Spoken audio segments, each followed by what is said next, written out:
Welcome back to my channel, Discover Your UK Ancestors.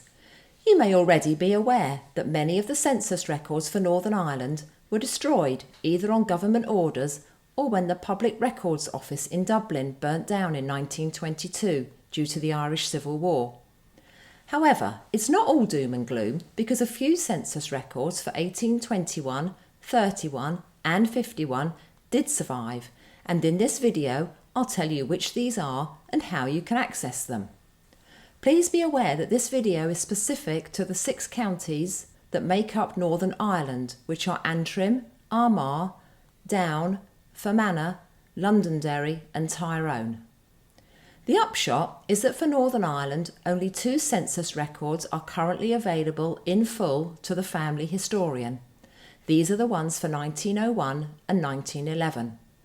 This is in sharp contrast to the rest of the UK, which has census records available all the way through from 1841 to 1921. Here is the list of the earlier census records that have survived. As you can see, if you had ancestors in Fermanagh, Londonderry or Antrim in 1821, 31 or 51, you might strike lucky. You can find the surviving records at the National Archives of Ireland. You can see the website address here. So what will a census record tell you? You'll find the names of everyone in the household, the relationship to the head of the family, their religion, their level of literacy, age, sex, occupation, marital status, their county of birth if born in Ireland, or the country if born outside of Ireland, and whether they spoke Irish. A question was also asked about disability. The 1911 census asked married women how many years they'd been married, how many children had been born alive, and how many had died. Interestingly, the census also recorded housing information, such as how the house was built and the number of outbuildings. This information, which you don't get with census records for the rest of the UK, allows family historians to understand a bit more about how their ancestors lived. The 1937 census was limited in scope and was designed to bridge the gap between the 1926 census, which sadly has been destroyed, and the planned 1941 census, which did not take place due to World War II. It wasn't until 1951 that the timing of the census of Northern Ireland realigned to the rest of the UK and has continued to do so. None of the census records for 1861 through to 1891 have survived.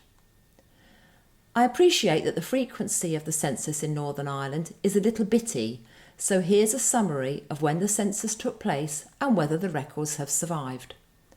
I've colour-coded it, green to show records that are accessible now, orange to show census records that have survived but are subject to the 100-year data privacy rule, and red to show those that have been destroyed or when the expected census was not taken. As I said earlier, only the census records for 1901 and 1911 are accessible today, and we have an 11-year wait until the 1937 interim census ought to be available in 2037. So what should you look out for when reading census records? Well, it's important to approach them carefully. Handwriting can be difficult, especially with faded ink or unusual spellings. Names were often written phonetically, so you should always search creatively, try alternative spellings and make good use of wildcards. Ages should also be treated with caution. Some older people genuinely did not know their exact age, particularly in rural areas, where birth registration was less common before the late 19th century. I suggest you compare the age quoted on the census records with baptism, birth, marriage and death records whenever possible. So where can you actually find these records? The most important resource is the National Archives of Ireland website. This website holds the 1901 and 1911 census records for all of Ireland, including Northern Ireland, and as a bonus, access is free. You can see a digital copy of the original as well as a transcription. Another great resource is the Public Records Office of Northern Ireland, otherwise known as PRONI. They have a vast range of non-census resources relevant to family history, including valuation books, wills, church records and street directories. Even when census records are missing, PRONI often helps family historians fill the gaps using alternative resources. I'll come back to these in a later video.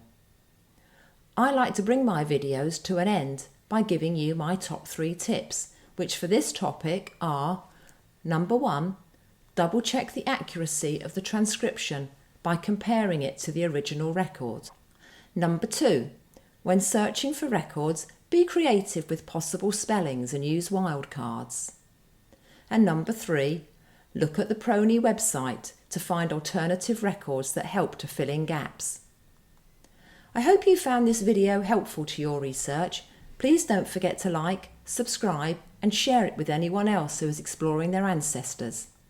Thank you for watching, and I hope to see you next time.